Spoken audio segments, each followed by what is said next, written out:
You're welcome back to the program. Mali produced a record 2.81 million tons of rice in its 2016 and 2017 season, up 20% from last year and above an initial crop forecast. According to provisional government statistics, the West African country produced 2.3 million tons of unprocessed paddy rice last season and forecast 2.71 million tons for the next planting season. The increase was due to good rainfall, an increase in cultivated areas, the modernization of farming equipment and fertilizer subsidies. Mali is Africa's second largest rice producer behind Nigeria. The rice season includes a production phase from May to June to September and October, followed by a marketing phase from October and November to the end of March. The CFA Institute is tackling an array of economic issues globally through corporate institutions with individuals under its membership. The entrenchment of ethical standards and program offerings is one of the driving forces for the practice. At the Society's Investment Conference, which took place in Lagos, here's what delegates explained as the rationale for the challenge. Now, as a organization, as a profession, women are underrepresented. 18% of the CFA population is women. We need more women in the industry. We need more women CFA charter holders. We need more women in leadership and board positions. We expect over time this to increase, but we need to influence that debate. And this matters because research shows that gender diversity and other forms of diversity, these teams are better equipped to deal with modern investment demands. And the CFA is taking the lead in various areas in terms of conferences. Sade mentioned the scholarships that are available to women, etc. This is an area that we're actively involved in. We also have an initiative called the Future of Finance Initiative that incorporates many of these things that I've talked about. So what should we care about? Well, I talked about putting investors' interests first, and that the code and standards can help in that area. 2 is improving investor outcomes, whether it's through diversity, whether it's through technology. There are many avenues to improving investor outcomes. And then managing lifetime wealth. You see the effects of the global pensions crisis. People are not saving enough money. People actually are living longer than ever before, and this is also creating a problem. I read yesterday that the over 60 population globally is expected to double by 2050. And then we have insufficient investment returns. We're in a somewhat lower return environment. And if you look at the challenges in terms of pension funds, where bonds are yielding very low levels, and the assumptions for discount rates are still in the 7 to 8% region, we have a problem. So hopefully I've highlighted some of the problems and opportunities.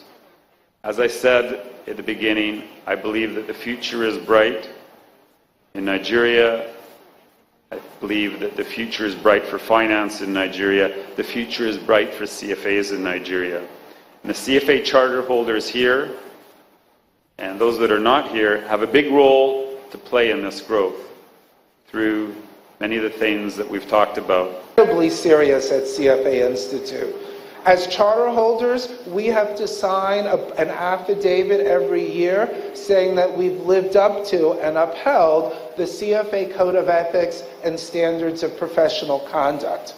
We are also a self-policing organization. We have a disciplinary review committee so that any time a client or anyone else has a complaint or an issue with the CFA charter holder, they file it with our disciplinary review committee. We have this committee consists of charter holders that will go out and investigate this individual's complaint. And if need be, the charter holder can be censored, or in fact, their charter can be revoked.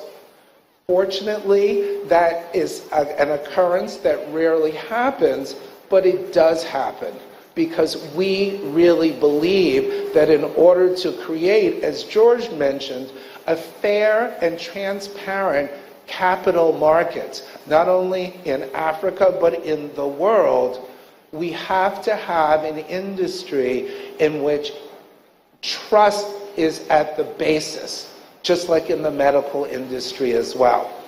So a couple of other points I want to mention is, yes, education is key. As I mentioned, one of the things I do is that I go around and I talk to university students about the importance of ethics as they enter into our industry. And the difference that I bring, or the Institute brings, to this ethics discussion is that we not only believe that it's important for students to understand the philosophical and the conceptual ethical theories, but we also believe that students should be prepared to handle the real-life ethical dilemmas that they will face when they enter into the industry. So part of this ethics challenge is to incorporate real-life ethical issues that investment professionals have communicated to me or whomever around the world, and for them to kind of figure out, well, if I was in this position, how would I handle it? One of the reasons why last year, just to clarify, we had 206,000 people register for the CFA exam. Although in the brochure it mentions that there are 135,000 charter holders, I'm happy to say that we're now up to 140,000. But the question is, why does the growth of the CFA program continue? And I have to tell you, it's due to the ethical component. Now, irregular expenditure by South African government departments swelled 80% to 43.4 billion rand. That's an equivalent of $3 billion in the 2015 to 2016 financial year. According to the country's Auditor General, Kimi Makwetu, most of the irregular spending, which would have accounted for about 3% of total government spending, stemmed from non-compliance with the regulations on the procurement of goods and services. South Africa is trying to rein in spending and trim debts in the face of sluggish economic growth and looming decisions by major ratings agencies that could see it lose its investment grade status. And that brings us to the end of today's edition of Business Incorporated. Thank you for watching. We hope to see you same time tomorrow. I am Bolaji Akinwale.